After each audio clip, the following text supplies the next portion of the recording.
झाला आणि मग ती पाटी लिहून ठेवली. आजी म्हणा चल कठेला.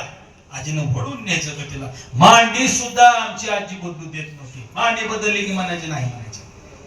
तिथे बेडकाच्या पोटाला जातं आणि कुठं सारड्याच्या पोटाला जातं. आम्ही आपलं त्याच्या भीतीनं मांडी घालून बसायचो. संस्कार आली की आजीला आज आजी कुठं आहे आजी का? ज्या परंपरेतल्या गोष्टी आहेत, त्या परंपरेतल्या कथा आहेत, आपली परंपरा काय आहे, कोण आहेत आपण, हे सांगण्याचं वेळ आईला नसतो महाराज, बापाला तर नसतोच महाराज. ते वेळ फक्त आजीला ना आजोबाला असतो.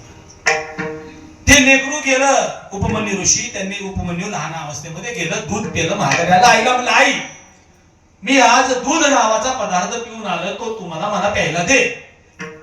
आईच्या लक्षात आलं बाळा आपल्याकडे दूध नाहीये, मला काय सांगायचं नाही. ते लेकर कशी म्हणतात तू कुठे बी काय बी कर पण मला देच. घरी हाय नाही काय नाही. काय होतं लेकरांचं बालमानसशास्त्र असं आहे की तुम्ही पहिली गोष्ट तात्काळ कधी त्याची पूर्ण करायची नाही. एखादी गोष्ट त्याला मागू द्यायची वारंवार. प्रत्येक गोष्ट त्याची पूर्ण करायला हट्ट करायच्या भानगडीत पडू नका. आज केलेला हट्ट भविष्यामध्ये तुमच्यावर मोठं संकट आणतं. प्रत्येक गोष्ट तुम्ही त्याची पूर्ण करू शकत नाही महाराज.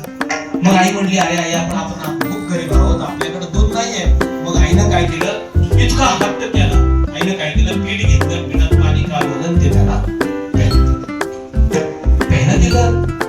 ते पिले हे आई असलं चव काय सुंदर अमृतासारखी चव होती. हे चवच नाही असं त्याला तिला ठेवून नाही. आई मला दूधच दे. आईनं सांगितलं बाळा दुधासाठी गाय पाहिजे, गाय आपल्याकडे नाही आहे. मग गाय कुठे मिळेल, गाय कुठे मिळेल, सारखं आईची. मग आईनं काय तरी सांगायचं आपलं त्याला माहिती म्हणून सांगितलं जा जा शिवाकडे जा, भगवान शिवाची प्रार्थना कर, तपश्चर्या कर.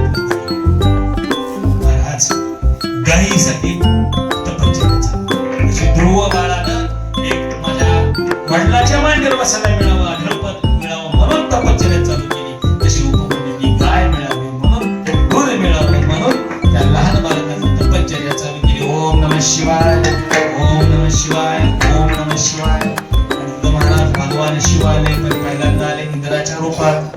तिने म्हणले मी नाहीये देवा, मी भगवान शिवाची प्रार्थना केली होती, इंद्राची नाहीये. अनन्य भाव याला म्हणतात. ते म्हणले अरे तुला काय पाहिजे ते तो नको देवा, मी भगवान शिवाची प्रार्थना केली, मला शिवाचीच प्राप्ती व्हायला पाहिजे, मला शिवाचंच दर्शन व्हायला पाहिजे. आणि मग मूळ रूपात मूळ रूप प्रगट केलं. इंद्र रूप उसरलं आणि शिवाचं मूळ रूप प्रगट झालं. आणि मग शिवाच्या लक्षात आलं काय पाहिजे. धनुर्धरांनी वर्णन केले महाराज ज्ञानेश्वरीमध्ये, मागा दूध दे म्हणजे यासाठी अवघी शराब्दीची करुणी उपमन्यू पुढे तुझी ठेवली जैसी. शराब्दीची वाटी करून महाराज त्या उपमन्यूला अर्पण केली महाराज. आणि हे का घडलं महाराज, दोन शब्द ऐसा निश्चय जयाचा, माझा शिव परमात्माच माझं सर्वस्व आहे असा ज्याचा निश्चय झाला त्याचा योग आणि क्षेम दोन्ही चालतो. योग आणि क्षेम त्याचं कोण वहन करतो, साक्षात भगवान शिव वहन करतात. त्यासाठी आपला निश्चय पण तेवढाच आढळ पाहिजे, त्या निश्चयामध्ये विश्वास पाहिजे आणि त्या निश्चयामध्ये सातत्य पाहिजे. निश्चय आहे वाकून जावं. नवरा बायको बघा लग्न झाल्यानंतर हार घालतात वाकावर, हे आमचे काही बहादर असं उचलतात मुली नाही हो, एकमेकासमोर नम्र व्हावं हा संस्कार घालण्यासाठी महाराज. मी तुम्हाला सांगू का, बाईनं ऍडजस्ट करून एकटीनं संसार होत नाही. आता माझ्यापेक्षा तुमचा अनुभव मोठा आहे. आणि एकट्या गड्यानं बी ऍडजस्ट करून संसार होत, दोघांनीही ऍडजस्ट करावं लागतं.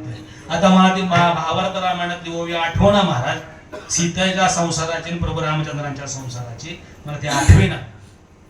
म्हणजे दोघांनीही ज्यावेळेस ऍडजस्ट होईल, दोघांचाही अहंकार थोडासा बाजूला राहील, संसार अतिशय सुंदर होतो. आणि परमार्थातही तसंच आहे. देवाकडे जाताना मी कोण आहे, माझा बँक बॅलन्स किती आहे, माझं घर केवढ्याचं आहे, माझी जमीन किती आहे, माझा ऊस काय काढी लावायची त्याला, तो सगळ्या जगाचा नायक आहे. तुम्ही विश्वनाथ दिनरम कमी आणा पाया पडलो बराडी कृपा कराल थोडी पाया पडलो बराडी काय तुम्ही विश्वनाथ आहात मी कोण आहे काहीच नाही शिवभोळा चक्रवर्ती त्याचे पाय माझे